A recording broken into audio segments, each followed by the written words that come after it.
सासू माँ, दिल को छू लेने वाली कहानी। मोनिका और तुषार इन दोनों ने भागकर शादी कर ली। मोनिका मात्र 20 साल की और तुषार 25 साल का था।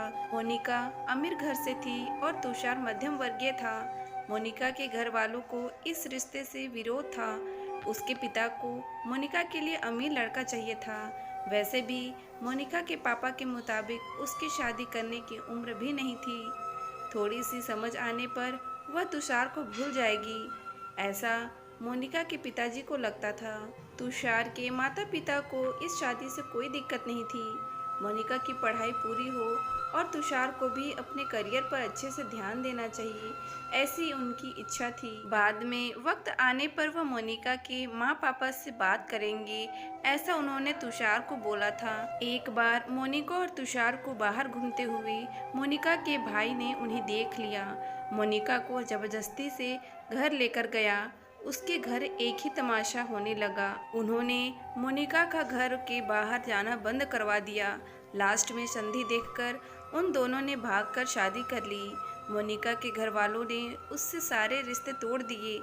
तुम कभी भी खुश नहीं रहोगी, ऐसा उससे बद्दुआ दी।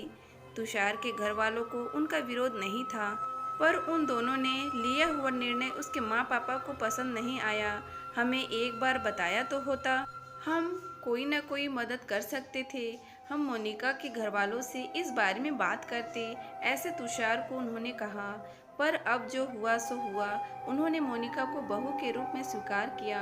मोनिका और तुषार को लेकर वह मोनिका के मायके भी गए, पर मोनिका के पापा अड़े हुए थे। उन्होंने मोनिका का चेहरा देखना भी पसंद नहीं था। पापा के खिलाफ जाने में माँ की हिम्मत नहीं हो रही थी। मोनिका के लिए अब मायका पूरी तरह से छूट गया था। धीरे धीरे मोनिका का तुषार के घर में मन लगने लगा। तो अपना जो कुछ भी है वह यहाँ पर ही है, यह उसे समझ आ गया। मोनिका बड़े लाड प्यार से बड़ी हुई है। उसे कोई भी काम की आदत नहीं थी। हमें ही उसे सब कुछ सिखाना पड़ेगा। इसकी तुषार की माँ को यानी मोनिका की सास को पता था सब कुछ अच्छा चल रहा था, पर नियति के मन में कुछ अलग ही चल रहा था। उनकी शादी को जैसे तैसे 1 साल हुआ था और एक एक्सीडेंट में तुषार दुनिया को छोड़कर चला गया। सभी पर दुख का पहाड़ टूट पड़ा। एन जवानी में अपने बेटे की मृत्यु होने के कारण तुषार के पापा को जबरदस्त मानसिक धक्का लगा। मोनिका भी पूरी तरह से टूट गई थी। अभी तो उनकी गृहस्थी शुरू ही हुई थी। मोनिका के मायके वालों को भी यह बात मालूम पड़ी, तब भी मोनिका के मायके वाले कोई भी नहीं आए। तुषार की माँ इन सब में धैर्य से बर्ताव कर रही थी। तुषार के अंतिम संस्कार का कार्य निपटा कर उन्होंने मोनिका को उसके मायके छोड़ आने का निर्णय पक्का किया। मोनिका उसके मायके जाने के लिए तैयार नहीं थी। उन्होंने मोनिका को बहुत समझाने की कोशिश की। बेटी, तुम्हारे सामने पूरी जिंदगी पड़ी है, इसे बर्बाद मत करो। मैं बात करूंगी तुम्हारे माँ पापा से, ज़रूरत पड़ी तो मैं उनके पैर तक पड़ लूंगी। उसे समझाकर वह उसे उसके मायके लेकर गए, पर वहाँ भी उन्हें निराशा ही मिली। उसके मायके वालों का गुस्सा मोनिका पर से कम नहीं हुआ था। तुषार की माँ ने बहुत मनाने के बाद भी उन्होंने मोनिका को माफ़ नहीं किया।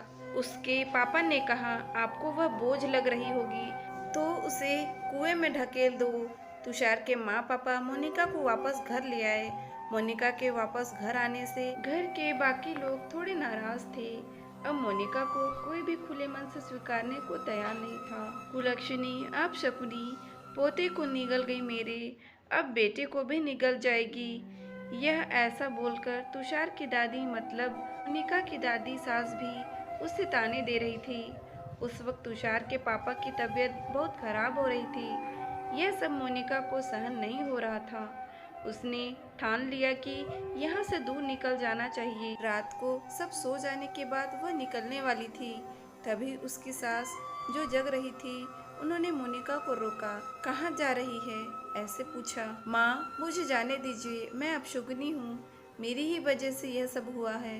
मैं तुषार की ज़िंदगी में आती नहीं तो, हमारी शादी नहीं हुई होती तो आज वह जिंदा होता। पापा की भी यह अवस्था होती नहीं। मुझे जाने दीजिए, मैं यहाँ नहीं रह सकती। वक्त आने पर आत्महत्या कर लूँगी, पर अब यहाँ नहीं रहूँगी। सच में मेरे यहाँ आने से इस घर की सारी खुशियाँ चली गई। मुझे कोई अधिकार नहीं है यहाँ रहने का। मोनिका रोते रोते सब बोल रही थी कि सास ने उसे पहले शांत किया। मोनिका, तुम दोनों मिले नहीं होते तो, तुम्हारी शादी हुई नहीं होती तो, उस दिन उस ट्रक ड्राइवर ने नशे में गाड़ी नहीं चलाई होती तो, रास्ते पर लोगों ने तुषार को वक्त पर हॉस्पिटल में ले गए होते तो।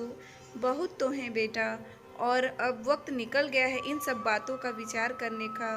तुषार तो मेरा बेटा था। मेरी क्या अवस्था हुई होगी इन सब में, एक बार तो विचार किया क्या तुमने? वह तो चला गया और अब तू भी छोड़कर चली जाओगी। बेटी को नहीं खोना चाहती। सास को बातें सुनकर मोनिका को रोना आया। उसने सास को गले लगाया। माँ, मैं कहीं नहीं जाऊंगी आपको छोड़कर। आप जैसा बोलोगे वैसे ही करूंगी। मोनिका की सास भी मन भर के रोई। आज पहली बार उनका दुख फूट फूट कर बाहर आया था। आगे मोनिका ने मन लगाकर पढ़ाई की। बहू नहीं, वह उस घर की बेटी बनी। बहुत सारे ताने, बुरी बातें सुने उसने। हर एक राह पर उसके सास उसके साथ थी। वो दोनों एक दूसरे की ताकत बनी। मोनिका आईएएस अधिकारी बनी। अब उससे दोष देने वाले लोगों का मुंह बंद हो गया। मोनिका के मायके वालों को भी ये खबर पता चली। उसके पापा के सिवाय मायके के बाकी लोग उससे पूछने लगे थे। सास ने अच्छा जोड़ीदार चुनकर मोनिका की दूसरी शादी करवाई। शादी के बाद भी मोनिका अपनी इस सास को कभी नहीं भूली। सास के अंतिम काल में भी मोनिका रात का दिन करके सेवा में हाजिर होती थी। इसके रूप में मोनिका उसकी जिंदगी खरे अर्थ से जीना सिखाने वाली माँ उसे मिली थी। पर सच में मोनिका की सास जैसी ऐसी कितनी समझदार औरतें इस समाज में हैं, जो एक चौखट से बाहर जाकर सोचती हैं और दूसरों का आधार बनकर उनका जीवन सफल बनाती हैं। तो दोस्तों, इस कहानी से आपको क्या सीख मिली, हमें कमेंट बॉक्स पर ज़रूर बताएं। और इसी तरह की इंस्पिरेशनल स्टोरी देखने के लिए, सुनने के लिए हमारे इस चैनल को लाइक करें, शेयर करें एंड सब्सक्राइब करें। Thank you.